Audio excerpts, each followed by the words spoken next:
here again. Your private business is your own. The constant struggle is over. Now there's a better way. It's HDIS. We home deliver bladder control products. We understand how you feel.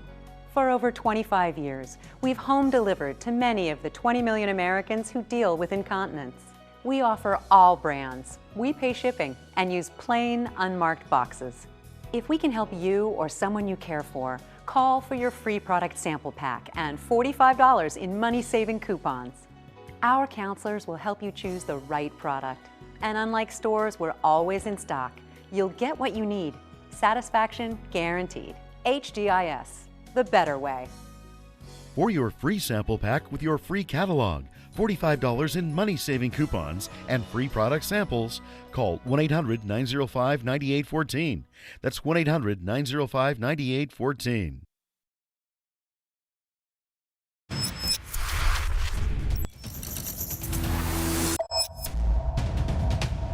Good evening and welcome to RFL. I'm Richard French. We're going to start tonight at the highest court in the land, Supreme Court, which is now dominated by conservatives holding a 6-3 majority over the left wing. That's ever since Coney Barrett replaced the late Ruth Bader Ginsburg.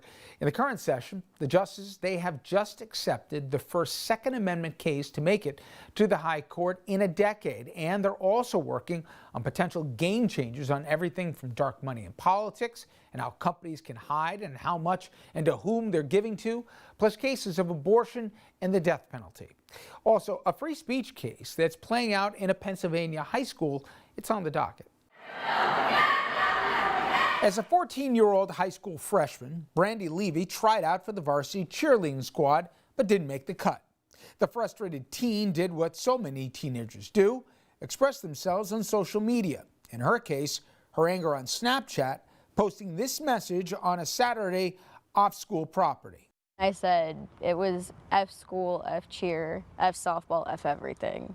But days later, the public school told Levy she was suspended from cheerleading, even for the JV team, for a year, that for violating a code of conduct. I feel like when I signed this code of conduct, I didn't sign away my First Amendment rights.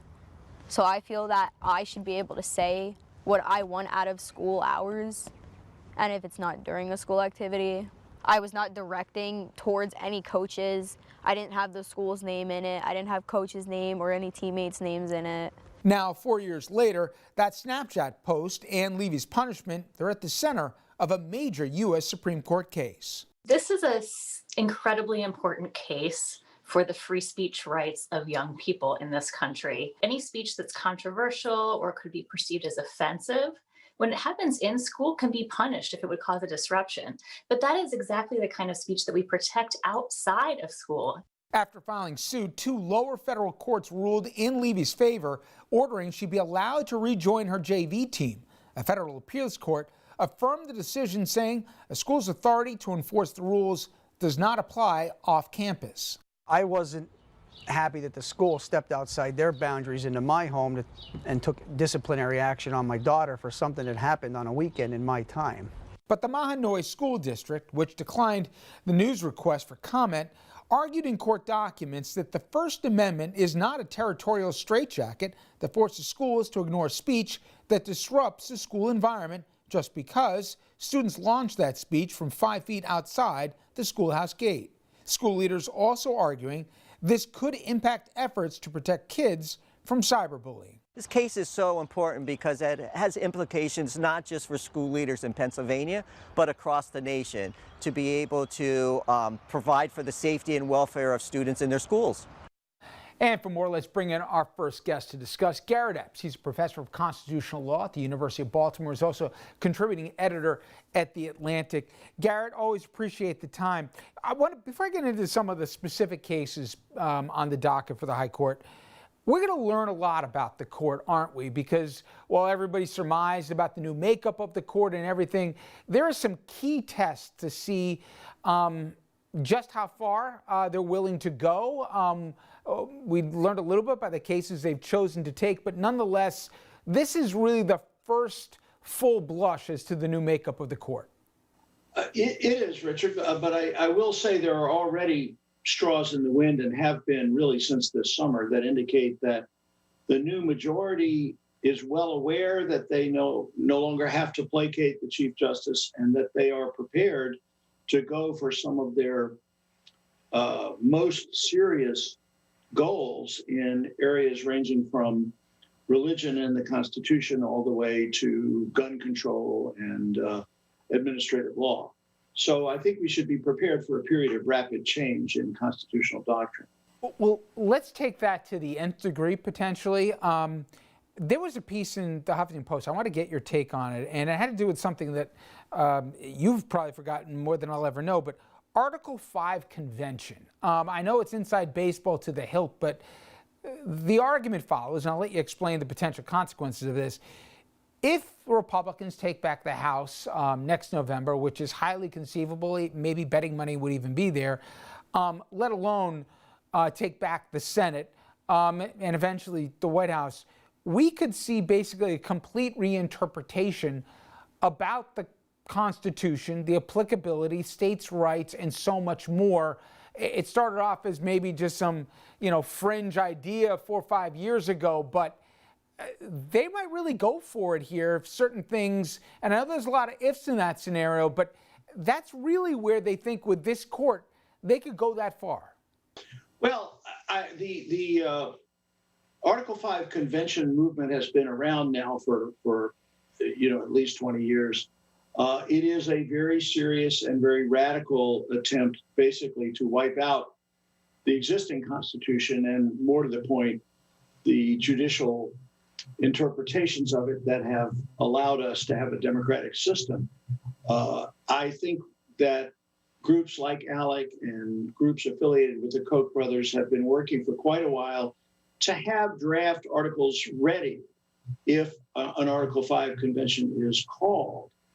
I think that the problem that they face is that if we get into that Article 5 process, if they convince the Congress to call the Article 5 convention, we are then facing a period of incredible uncertainty. And I would think that the economic effects of this would be very disturbing to the major corporate donors and so forth. Let's go to more of the here and now, Garrett. And listen, by most estimations, Citizens United took an already disfigured system as it relates to campaign finance and put it on steroids. It could actually get worse. Talk about the case before the High Court where if people think there's no limits on money or there's no transparency, it could get even more so.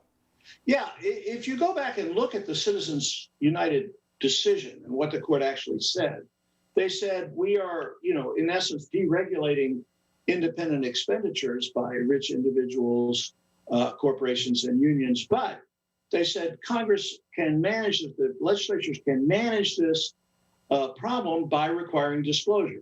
And the case that appeared, Americans for Prosperity versus Bonto, the case that was argued earlier this week, dealt with a California statute that requires charitable organizations to file a tax form with the state that lists their donors.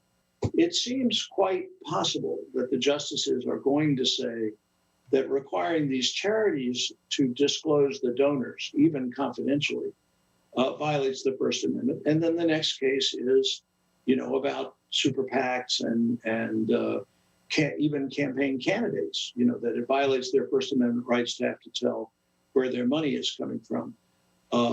There's clearly a good deal of sympathy for this view among the more conservative justices led by Justice Thomas.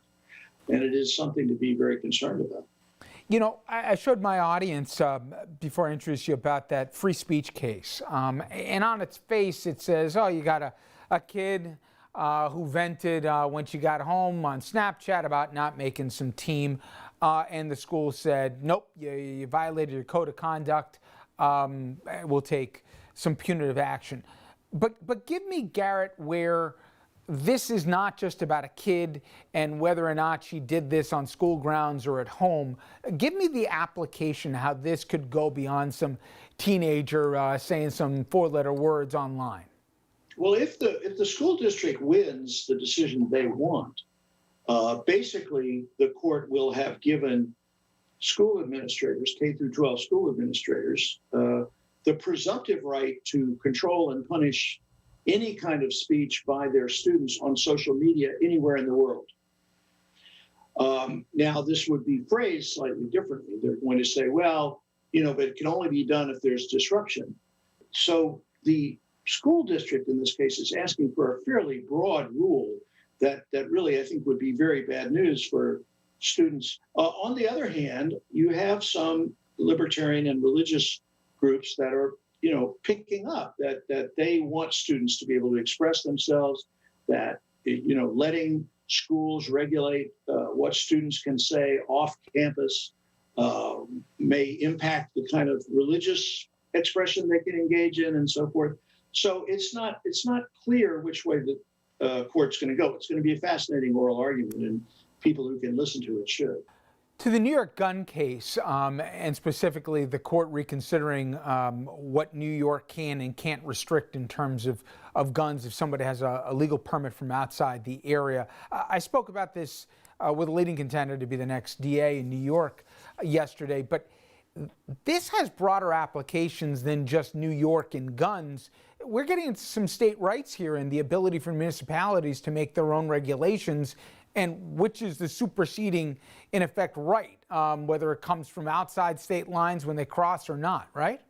One of the, at least, claims of conservatism in this country is that it favors local control and states' rights and so forth. But when it comes to the Second Amendment, these same people are so aggressively nationalistic that they want, in essence, for the Second Amendment to disarm, so to speak, any state or any city from any kind of firearms regulation. This law, the concealed carry law, is in effect, not just in New York, in a number of cities and states around the country, that says that you can apply for a concealed carry permit and you have to show some reason why you need it. Remember what we've seen in the state capitol in Michigan. The idea is becoming normalized that protests, so-called, with a gun and threats with firearms, including the most devastating sort of military weapons, are part of a citizen's rights of participation in government. And this court doesn't give me a lot of confidence that they understand the danger of what they are doing to the Constitution. Garrett, always good picking your brain. I appreciate the time. Thank you. It's fine. Good to talk to you. You as well. We come back, everyone. We got big news on the COVID front. The CDC making a major announcement that'll impact just about all of us. We're also going to show you what the president had to say today about the virus and the vaccines that are fighting it.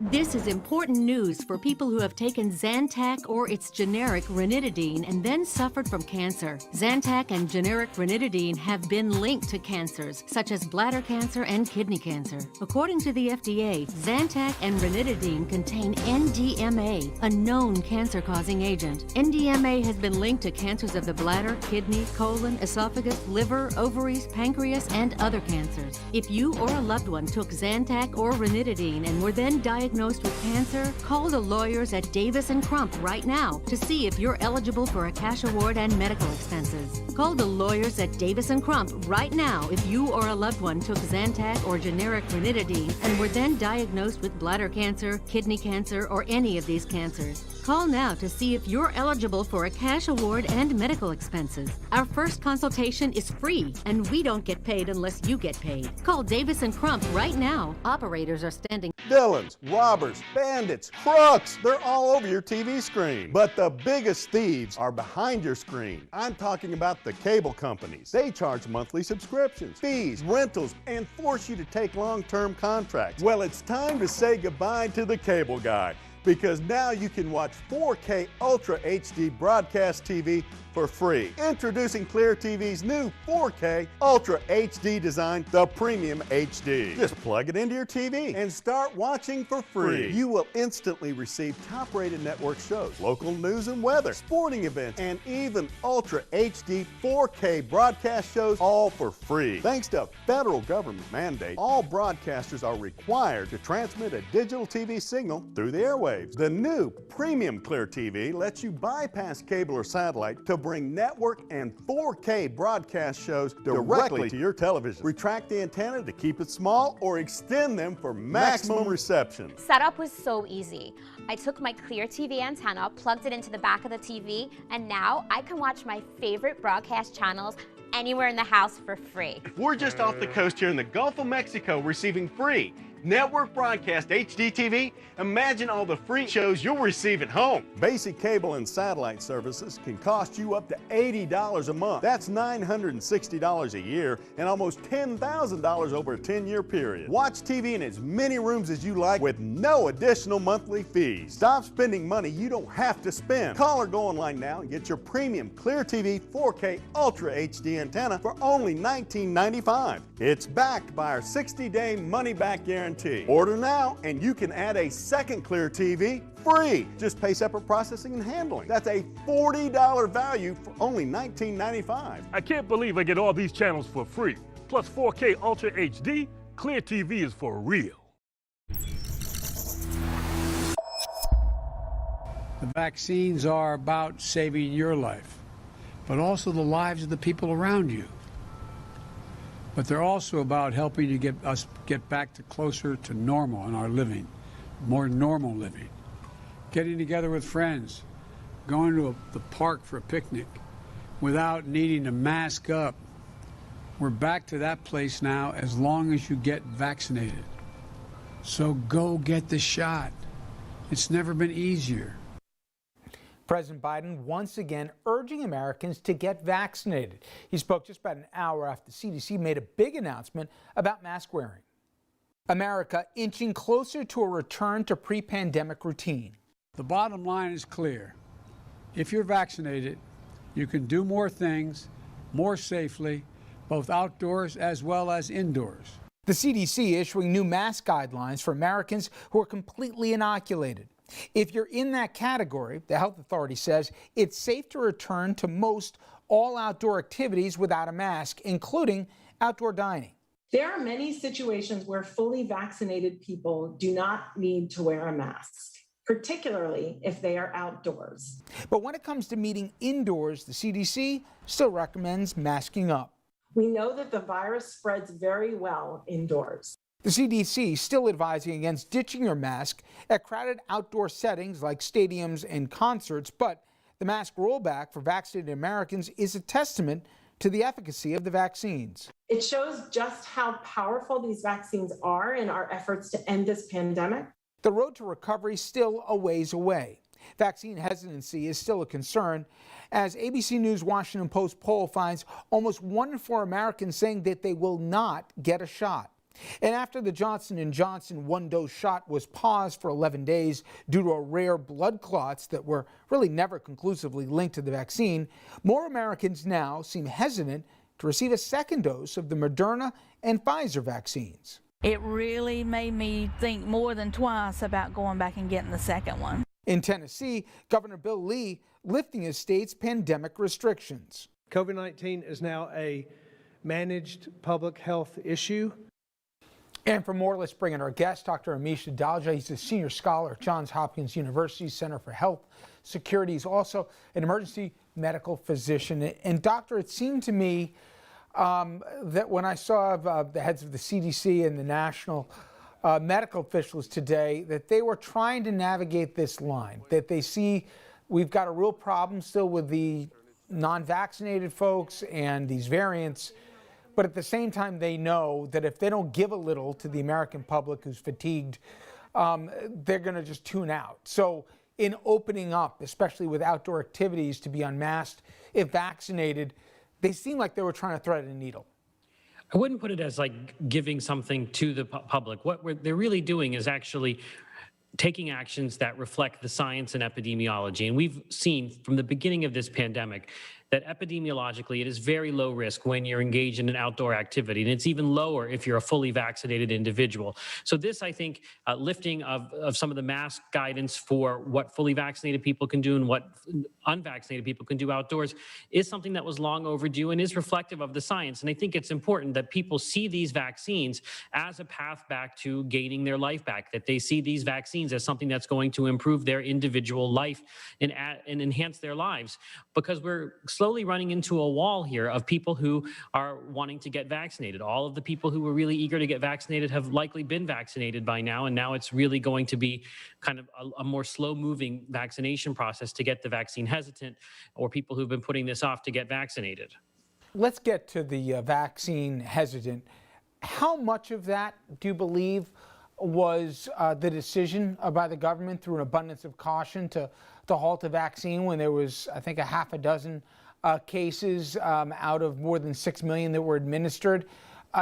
Or do you think that that's just a convenient narrative that a lot of folks just were never going to get the shot to begin with?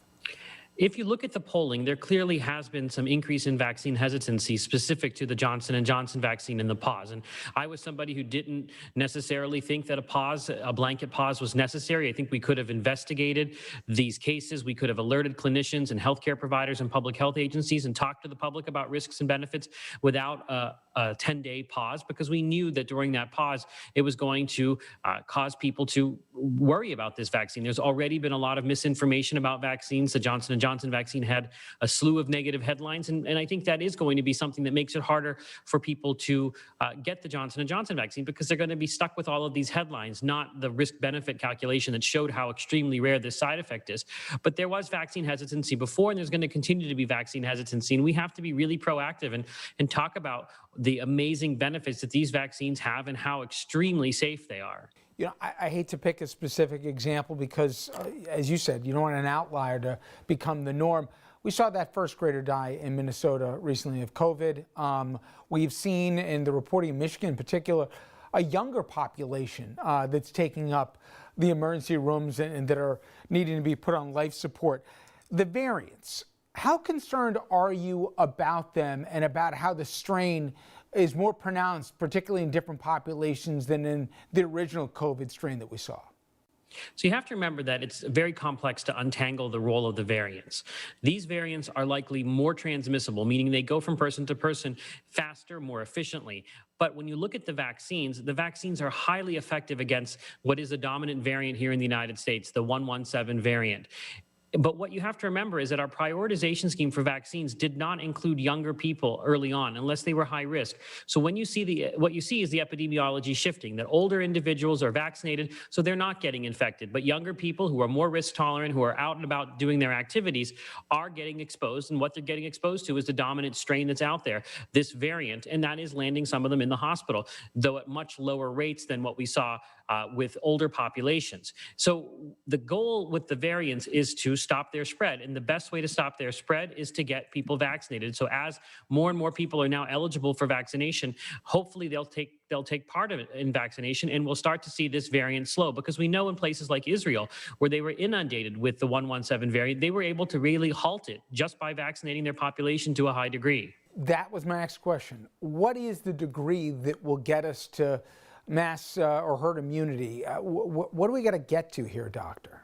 So herd immunity is usually thought to be about 70 to 80% of the population, but you will see benefits long before herd immunity. So Israel started to see cases precipitously drop when they got to around 40% of their population vaccinated. We're at about 30% fully vaccinated, so we will start to see some benefit. And if you look at the week-to-week average, we are down in the number of cases, down in the number of hospitalizations, down in the number of deaths, and I think that's the result of the vaccine. We also are starting to see decoupling of cases from hospitalizations and deaths as we basically remove the ability of this virus to cause serious disease, hospitalization, and death at the rate that it could just a few months ago. And that's really all the testament to the power of these vaccines and how this vaccine is really going to get us to a place where this pandemic is in our rearview mirror. Finally, doctor, and if you can answer this question on both the moral and the practical road, which is, what do we owe the global community in terms of vaccines that we have, And as we said here, a lot of people, they're just sitting on a shelf, they're not taking them. In terms of, caring about the fellow man, but also that it's in our national self-interest to get countries like India, for example, Brazil, to get this thing under control there because, the world has become flat in many ways.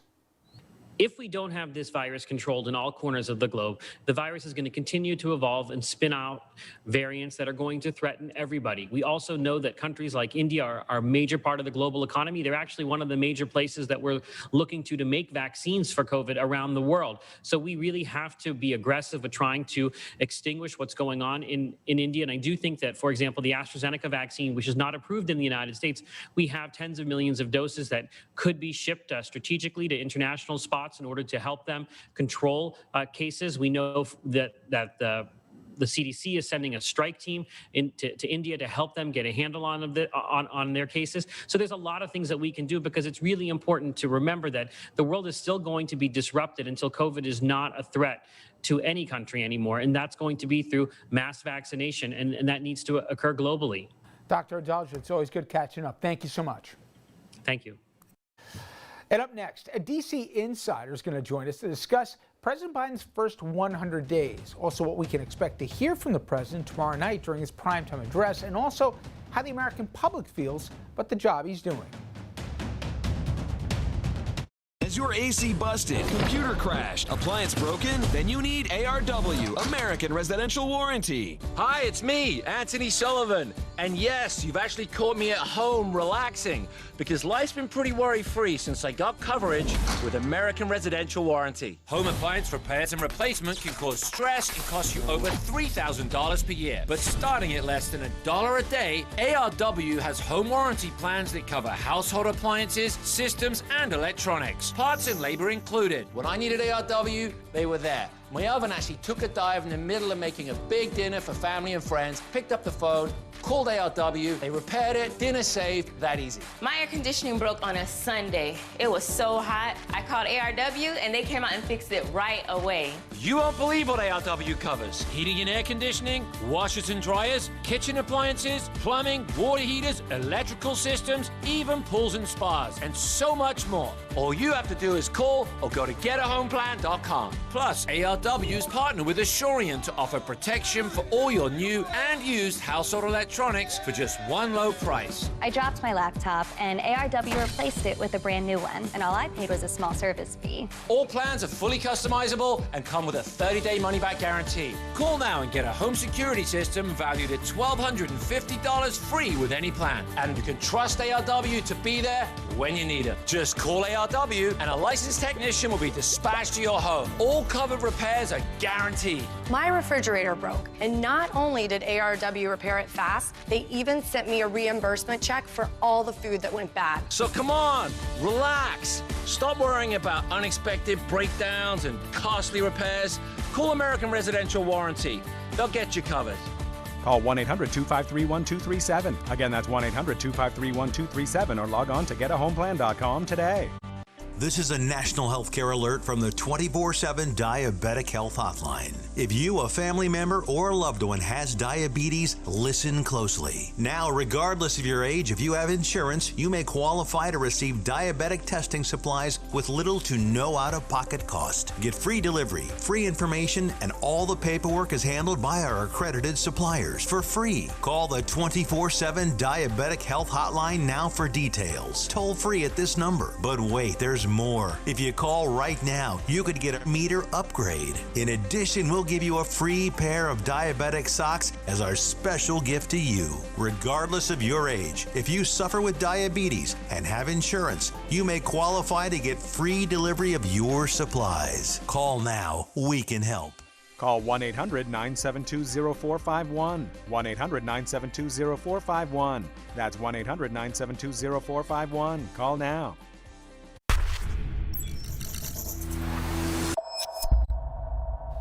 Today is President Biden's 98th day in office, which of course means that his first 100 days winding down. Ever since the days of FDR, the first 100 days have been used as a benchmark of sorts to gauge the progress of a new president. It's also the period of time when a president can historically get a lot of things done. The latest numbers show that the majority of Americans so far like the job that Joe Biden's doing. He's 14 points above water, and for the sake of comparison, Donald Trump, he was underwater by double digits at the same point in his first and only term.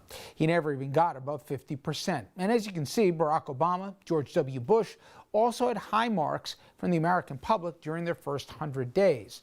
Now, when you look at the issues, President Biden, he's getting the strongest numbers for his response to COVID, his handling of the economy, how he's uniting the country, as well as race relations. He is underwater, however, when it comes to taxes and spending, China, guns, as well as the border.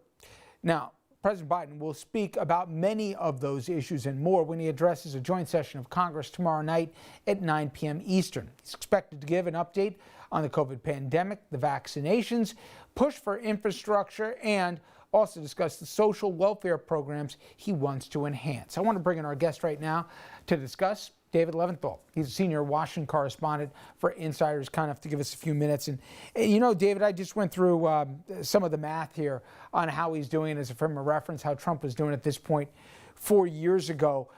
He's caught some folks off guard, has Biden, in that he seems to be all gas, no brakes so far. And historically, at least, from every historian I talk to, they say, that's what you got to do. You don't know what the first midterms are going to look like, let alone if you're going to get 4 more years.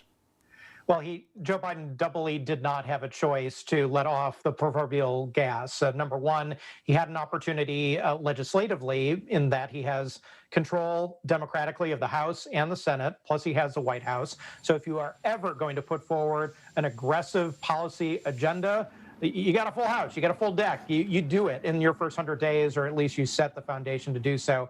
And then, of course, the pandemic. Okay, we're still in the midst of an incredibly terrible situation, and so many people across the country and across the world looking for any sign that we are going to be able to get out of it in 2021, which is why you saw Joe Biden be so ambitious and put such a marker out there for his first 100 days to increase vaccines, increase vaccination, get this country on a path to effectively getting that herd immunity that we all talk about, where we can think about resuming some sort of semblance of a pre-pandemic normal life again.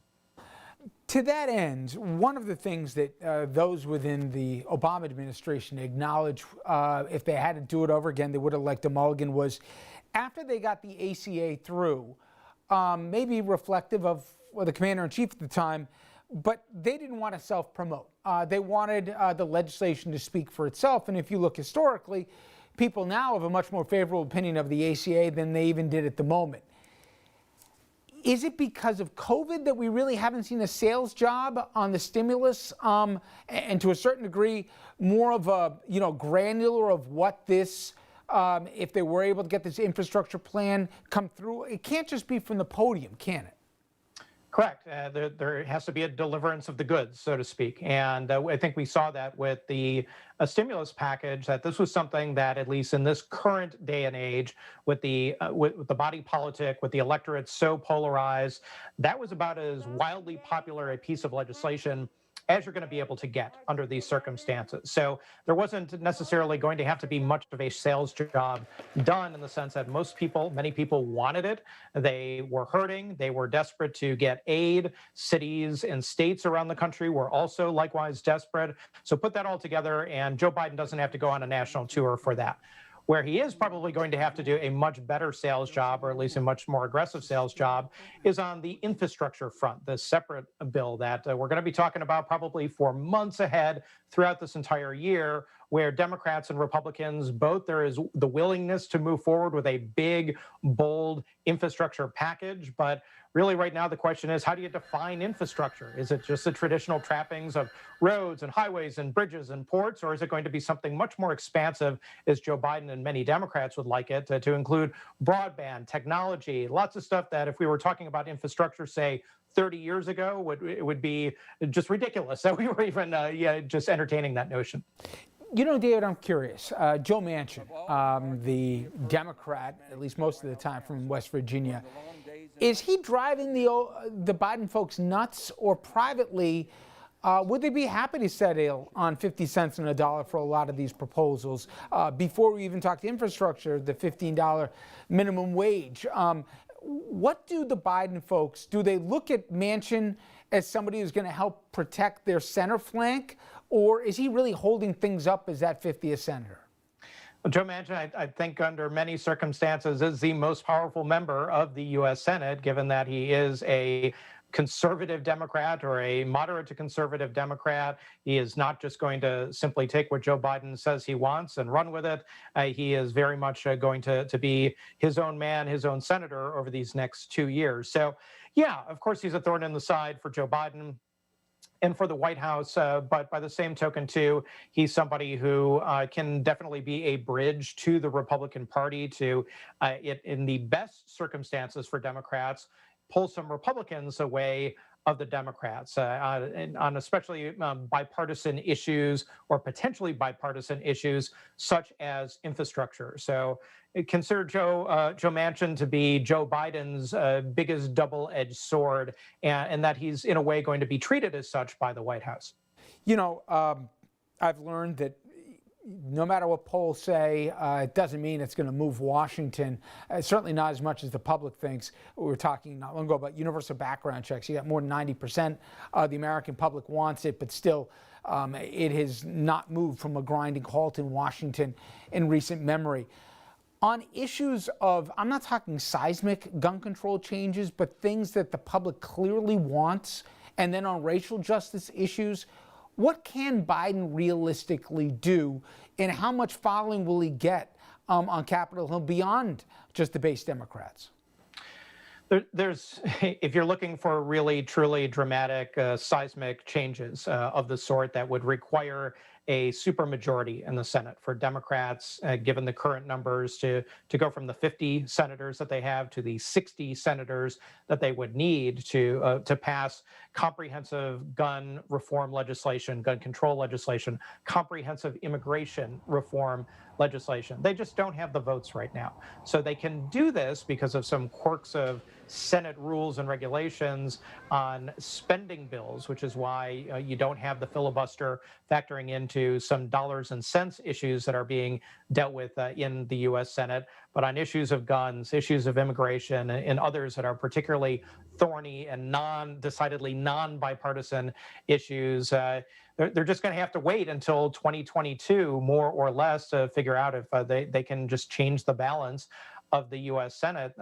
And the only other alternative is to attempt to kill the filibuster. But then that goes back to Joe Manchin, the Democrat from West Virginia, who is just steadfast against the notion or the act of getting rid of the filibuster. He sees it as a good thing for the Senate and a good thing long-term for the country, and that, in his opinion, it brings the two parties together. But many of his Democratic colleagues, of course, disagree vehemently with him. You know, David, obviously, as we all know, COVID has restricted travel, but that's not just restricted to guys like you and me. It has also obviously kept the president on terra firma here in the States. When you contrast for the last 4 years, which was this nationalistic, the hell with the world, with what Biden has already done in more than just extending a fig leaf to our former allies, explain to the audience why that's not just optics, why it matters, our standing in the world? Well, I was struck by a poll that came out just a few hours ago from Morning Consult that looked at all of the different countries around the world that are prime allies, and then some that are not so much. And almost in every case, whether it was Japan, whether it was Australia, Canada, Mexico, you name it, the esteem that those countries, the populations of those countries, held the U.S. in today versus Election Day just a few months ago, it had gone significantly up. So it matters because when it comes to trade, when it comes to military affairs, when it comes to cybersecurity, I could rattle off 10 issues. Foreign relations matter. They may not be the thing that's going to be first on everyone's mind day in and day out when you're dealing with pocketbook issues, economic issues, when you're dealing with safety issues, and all the other domestic things that we're having to deal with, say nothing of the COVID-19 pandemic. But when you have a dust up with another country, or one country invades another, or you have a health crisis such as the one that we're having right now, these foreign relations do matter. They matter significantly, and that's even without talking about the very, very deep and intertwined economic relations that will absolutely factor into those domestic issues in a way that floats a little bit below the surface. So if you care about those things, then you're probably pretty happy with the results in the first 100 days for Joe Biden on the foreign front, separate and apart from the domestic front. And last thing, when they close the door, do you think Biden looks at Ron Klain and says, we're doing pretty good? Forget the polls. Or does he say, my God, that was a low-hanging fruit. It's going to be that much harder going forward? You know, I think there's, in talking with Biden White House officials and people who are close to the president, I do get the sense that they are pleased with the way things are going, but know full well that this is just the first 100 days, or there's going to be a 200 days and a 300 days and a 600 days. And ultimately, history is going to judge Joe Biden on what he's able to do over the 4-year term and not just the first 100 days of it, and that they have an incredibly long, difficult road ahead for them if they want to get any or all of their policy agenda items put forward and dealt with and ultimately passed either in full form or compromise form. And that's going to take a lot of political skill. That is going to take a lot of compromise. And it's also going to take a lot of wrangling and sometimes some pugilism, too, with Republicans in order to do it. They're not going to get everything that they want. They are not going to be able to get the whole enchilada. But in the end, Biden is definitely shooting for a very high target and not something that's going to be just a pedestrian. He wants to have a 4 years that is going to be one for the history books. And that's very clear from the first 100 days. David Leventhal, good stuff. Thank you. I appreciate it. Hey, thank you. Up next, another edition of a segment we call So Right They're Wrong. This time, we're going to call out the right wing about lying about, of all things, hamburgers. We'll explain after the break. Shake your legs, shake your abs, shake your butt, shake up your entire body to a slim, firm, and sexy new you with PowerFit Elite, the breakthrough multi-directional vibration platform that helps engage all your muscles from the moment you step on it. PowerFit uses multi-directional vibration to create muscle confusion and rapidly contract and relax your muscles to help you get fit and stay fit. It's intense. You really feel your whole body working. You could be watching TV, but you do feel the workout. It works you out where you don't feel like you're working out. It's actually a lot of fun. Each traditional exercise that you do on PowerFit Elite can help sculpt, transform, and redefine your body from head to toe. The secret is the multi-directional vibration technology that causes muscle confusion and forces them to contract and counter-challenge you. Your muscles work hard so you can stabilize and maintain your balance. There are 3 standing positions: walking, jogging, and then running. Plus, there are 3 different program levels for workouts to choose from, so you can really customize your workout. PowerFit Elite can help improve your energy, burn calories, tone your body, define your abs, work your arms, strengthen your legs, boost your buttocks, and so much more. And for an even more intense workout, add resistance bands for bicep curls, forward lateral raises, and crisscross pulls. It's time to join the new fitness revolution that's shaking up the world. Call or go online now and you can try PowerFit Elite in your home for 30 days for only $14.95. But wait, order right now and we'll upgrade you to the deluxe set that includes the complete workout guide, the power bands, and the handy remote control. That's an over $80 value free. Try PowerFit Elite in your home for 30 days. And if it's not the best workout system you've used, just return it for a refund of your trial price. But hold everything, we'll also add our healthy eating plan to help you achieve your best possible results free. Try PowerFit Elite in your home for 30 days for only $14.95 and experience the power of extreme vibration. Order. After an auto accident, insurance companies will fight hard to avoid paying you. At Vocate Legal, we believe in fighting smarter. We know how insurance companies think, and that's why we use our experience-based strategy to outsmart them. Our accomplished attorneys have the knowledge, skills, and track record to pursue better legal outcomes at no upfront cost to you. Call us today or visit vocate.com for a free consultation. Vocate Legal, fight smarter.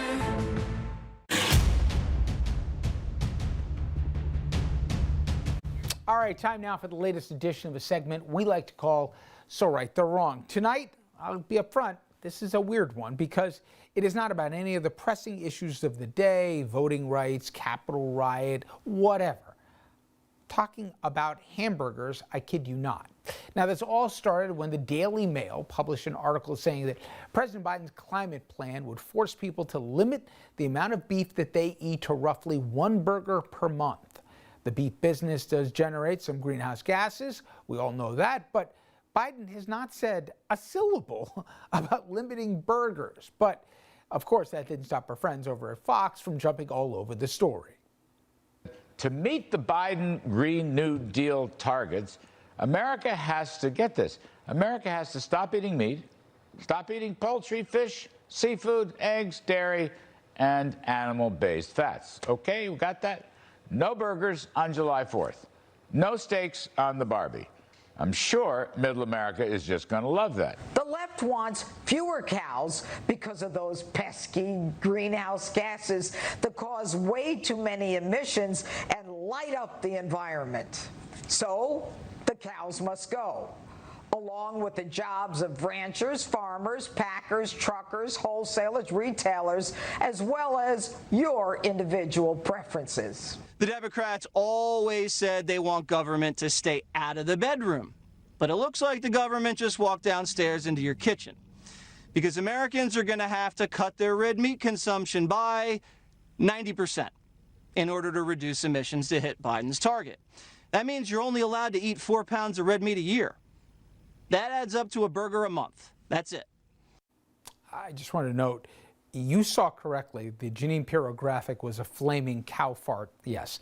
Okay, I should note here, everything you just heard, every one of those ridiculous claims earned Fox a pants-on-fire grade from the folks over at PolitiFact. And the White House communications team decided to also have a little fun with it. They sent this tweet showing Biden flipping burgers while campaigning in Iowa last year with the caption, "White House to the fact challenged, where's the beef?"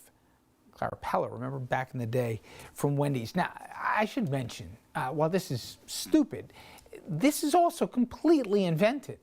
There was some recent college study that showed the link between greenhouse gases and beef production and consumption.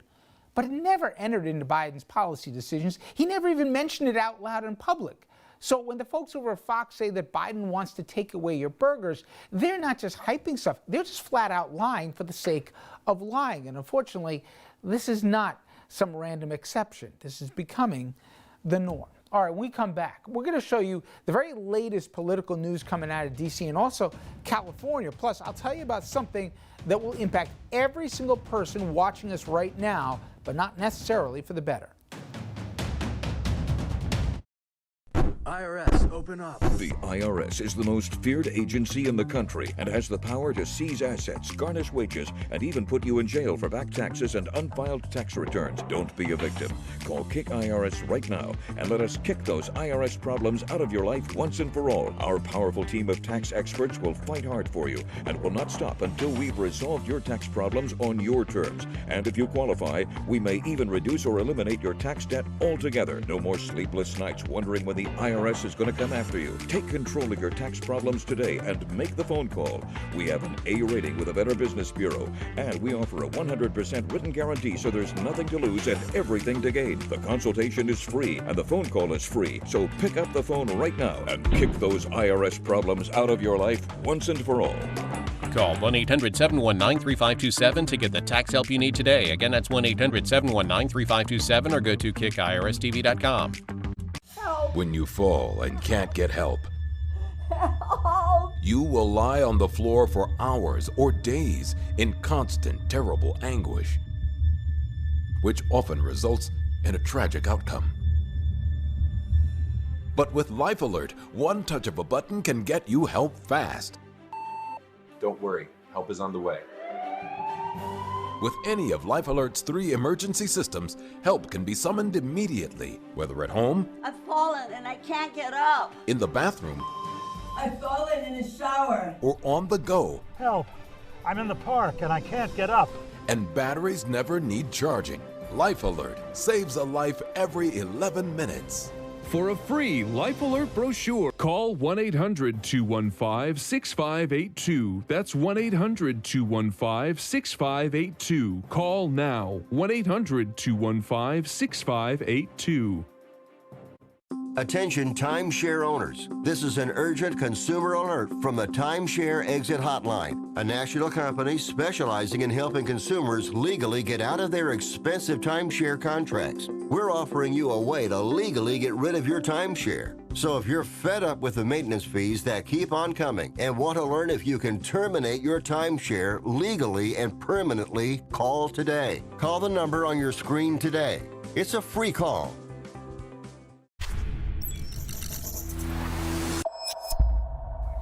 Now, in this segment, we're going to be taking a look at the politics both inside the Beltway and outside of Washington. And we're going to start with something that impacts everybody, everywhere. Now, I'm talking about the census. The latest count shows the U.S. population topping 331 million people, which is a 7% increase since 2010. And every 10 years, the population, as you know, is officially counted. Those numbers, they'll decide how the 435 House districts are apportioned throughout the country. Now, take a look at this chart. It shows which states are, if you will, the winners and which the losers. As you can see, this impacts several states in our viewing area. Texas, the only state to gain 2 congressional seats, and 5 other states are gaining 1 seat apiece. Now, several big blue states and swing states, they're losing 1 seat each, including New York, California, Pennsylvania, and 4 others. California, it is shedding a seat for the first time in its history. And this map shows you which regions are getting hit the hardest. As you can see, the Rust Belt in the upper Midwest, biggest loser. This Washington Post piece, I think does a pretty good job of summing it up. And I quote, "Political power in the United States will continue to shift south this decade as historically Democratic states that border the Great Lakes give up congressional seats and electoral votes to regions where Republicans currently enjoy a political advantage. That includes Florida, the site of a Republican retreat that's happening in Orlando this week. The GOP, they're focusing on honing its message and game plan for the midterms in 2022 as it tries to take back control of the House. It is trying to focus on policy over personality, but that's a lot easier said than done as Donald Trump continues to cast a huge shadow over the party. And that is continuing to cause a rift between the top 2 Republicans in the House, the minority leader Kevin McCarthy and caucus chair Liz Cheney. Things, they are not going smoothly between the 2 of them this week. Cheney said yesterday that Trump is not in charge of the party and it's time to move on and focus on traditional conservative principles. By the way, Cheney organized this event, and when she was asked if Donald Trump would appear, she said she did not invite him. But McCarthy apparently didn't get the memo. He's continuing to stick up for the Donald. When I talked to President Trump about, I was the first person to contact him when the riots was going on. He didn't see it. What he ended the call was telling me he'll put something out to make sure to stop this. And that's what he did. He put a video out later. Quite a lot later. And it was a pretty weak video. But I'm asking you specifically, did he say to you, I guess some people are more concerned about the election than you are? No, listen, my conversations with the president are my conversations with the president. I engaged in the idea of making sure we could stop what was going on inside the Capitol at that moment in time. The president said he would help. Revisionist history, to put it politely. Right now, McCarthy and Cheney are squabbling over the scope of the investigation into that riot. McCarthy, he wants the commission that's in the works to also probe things like Antifa and Black Lives Matter protests, but Cheney says its sole focus, it should be on January 6th. And in a print interview, Cheney described why it is so important to do just that. And again, I quote, "If we minimize what happened on January 6th and if we appease it, then we will be in a situation where every election cycle you could potentially have another constitutional crisis. If you get into a situation where we don't guarantee a peaceful transfer of power, we won't have learned the lessons of January 6th, and you can't bury your head in the sand. It matters hugely to the survival of this country." Right now, Speaker Pelosi trying to hammer out a deal with the Republicans so they can form the commission and get to work. It's amazing here as we're ending April. We still can't even get agreement on that. All right. Now I want to head out to California, where that state is losing, as I mentioned, a congressional seat. It also could be losing its Democratic governor. Not likely, but possible.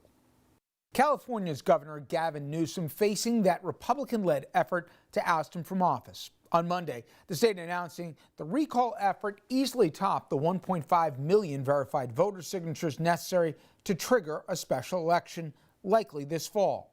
This time last year, at the start of the pandemic, Newsom jumped out as an early hero. This next phase that has required me, under the circumstances, to advance a proclamation of a state of emergency in the state of California. The first governor to declare COVID an emergency, but he has since earned the frustration of some voters over state-mandated restrictions. We want to manipulate those numbers down. That's what this order is all about. And then in November of last year, Newsom seen maskless at a dinner in one of the nation's most exclusive restaurants, French Laundry. The recall gathering steam since. And new faces lining up against Newsom, including Caitlyn Jenner, who announced with this tweet, "I'm in." Newsom has sought to counter recall momentum by touting the state's recent COVID success, tweeting its positivity rate is the best in the country and that, quote, the light at the end of the tunnel is bright, end quote. If he's ousted, Newsom would be only the second governor in state history recalled after Arnold Schwarzenegger unseated Gray Davis in 2003. And we'll be right back to wrap things up. 8 years ago, my daughter called to say she was expecting our first grandchild. But I never actually heard her say that. And the first time my granddaughter called me Papa, I didn't hear that one either. Can you imagine? Oh, I know I lost some of my hearing. But I was embarrassed, too stubborn to admit that. For Father's Day a few years ago, Gina and Ryan bought me a nano hearing aid. And my precious Ryan? I love hearing her call me Papa. I love hearing everything again. What if you not heard by not wearing a hearing aid? You're going to have many more special moments in your life. Don't miss hearing a single one of them. Call Nano. Order your full pair of hearing aids for only $297. 1-800-259-1401. Make today the day you finally start hearing better again with Nano hearing aids. 1-800-259-1401. 1-800-259-1401. I didn't know some Medicare Advantage plans may pay for dental visits. Did you? I didn't know some Medicare Advantage plans may pay for transportation to my doctor. Did you? I didn't know some Medicare Advantage plans may pay to have my prescriptions delivered directly to my home. Did you? These and more are important benefits some Medicare Advantage plans may give you. So if you're eligible for Medicare, call us right now because you could enroll in a plan with some amazing additional benefits. Call now.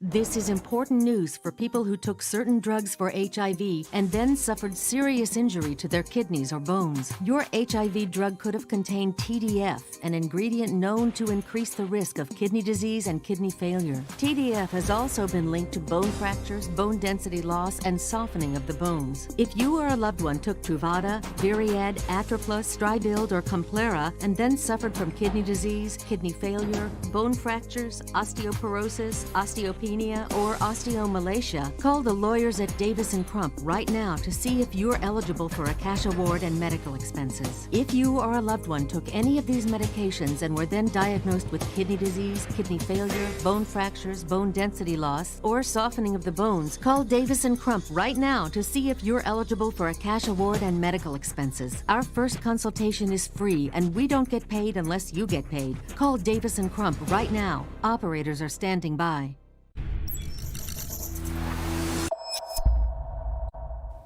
Well, that's going to do it for RFL tonight, but please tune in tomorrow at 6 p.m. We're going to give you a preview of what we're going to hear in prime time from President Biden as he does his first joint session of Congress address. A lot on the table, obviously. We're also going to get an idea of what the next 100 days may hold. Again, that's all tomorrow, Wednesday, right here on RFL. I hope to see you then.